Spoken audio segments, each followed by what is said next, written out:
Гэмтэргээс урьдчилан сэргийлэх ажлыг зохицуулах зөвлөлийн 60 жилийн хойд зориулсан төвийн бүсийн хүндэтгэлийн хурал боллоо.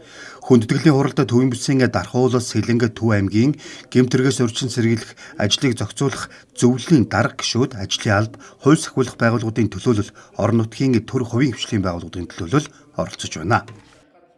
Жисэн үеийн онцлог болоод бид нар хамгийн түрүүнд саяын гэгээр өгөх сургалтын ажлыг зохион байгуулсан. Энэ яагаад гэвэл одоо гэмтэрэгтэй эрсдэлд өрсөж болсошгүй. Хамгийн нэмзэг бүлэг бол юу гэхээр өсвөр насныхан. Өөрөөсөө хуулийн эрх зүйн мэдлэг муутай.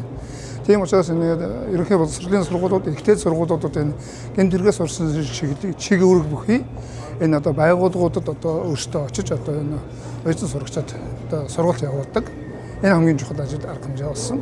Хоёрдугаарт бид нар бол Камерын нэгдсэн систем Дархан аймаг Монгол улсад анх удаа нэгдсэн системтэй болсон аймаг 10 онд шүү дээ. Тэгэхээр энийг бид нар цааш нь төвлөрүүлж аж ахуй нэгж байгууллага болгонд энийг Камерын системийг нэгтгэж энийг бол төв нэгдсэн системтэй холбох энэ хамгийн чухал юм байна. Ингүүл байгууллага орчинд гудамж талбайд мөн одоо ажлын байран дээр бол гэмт эрсдэл гарахгүй байх юм нөхцөлийг бүрдүүлэх хамгийн чухал юм бол энэ камержуулалт тийм үү дөрвөлжлөгийн систем байна.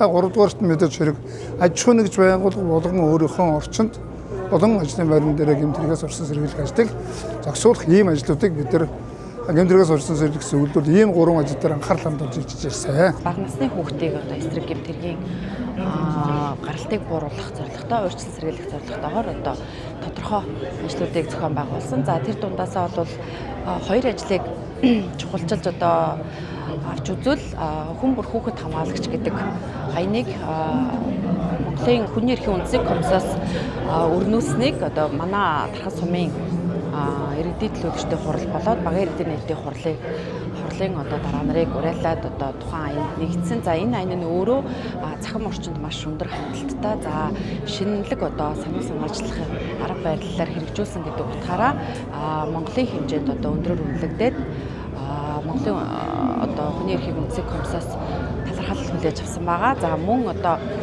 захим элч гэдэг аяныг зохион байгуулсан. Гэмтэргээс урьдчилан сэргийлэх ажлыг зохицуулах зөвлөл 21 аймгийн 330 сум нийслэлийн 9 дөрвт салбар зөвлөлөө байгуулж түүхэн цаг хугацааныхаа туршид үйл ажиллагаа тасралтгүй явуулсаар ирсэн. Нийгмийн сөрөг үзэгдлийг хэрхэн олж харах, урьдчилан сэргийлэх, гарц шийдлийг ярилцах, санал санаачилгаа нэгтгэх бүс нутгийн хамтын ажиллагааг шин төвшөнд гаргах зорилготойг онцоллоо. Энэ бүхнийг олж харах, шийдвэрлэх боломжийг өнөөдрийн бидний уулзалт зөвлөгөө хүндэтгэлийн үйл ажиллагаа олгож байна хэмээн тодтоглоо. За Дархуул аймгийн гэмтэргээс урьдчилан сэргийлэх ажлыг зохицуулах салбар зөвлөл маань бол жилийн ажлын төлөвлөгөөнийхөө одоо 90% биелэлттэй явж байгаа. Сайн одоо үзүүлэлтүүд гэвэл ер нь гэмтэргийн илрүүлэлт их сайжирсан.